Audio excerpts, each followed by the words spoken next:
Teddy Syah kini telah resmi menjadi suami dari Ani Kurniasih setelah melangsungkan pernikahan pada Minggu 27 November 2022 kemarin. Teddy menikah setelah hampir 2 tahun kepergian almarhumah Rina Gunawan. Pria yang juga saudara kandung dari Atta Lareksha itu mengaku memiliki alasan tersendiri kenapa dirinya memutuskan kembali untuk menikah. Teddy mengungkapkan setelah meninggalnya Rina Gunawan, ia seringkali merasa kesepian.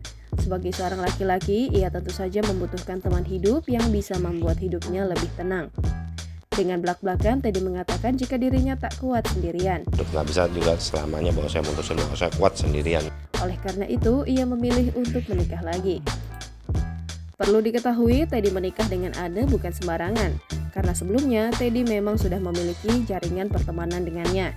Janda cantik satu orang anak itu adalah teman dekat keluarga sahabat Teddy. Setelah berkomunikasi kurang lebih selama 4 bulan secara intensif, Teddy mengaku merasa nyaman, hingga akhirnya memutuskan untuk meminangnya. Beruntung pernikahan Teddy dengan Anne berjalan dengan lancar, mulai dari perkenalannya dengan anak-anak dan lainnya.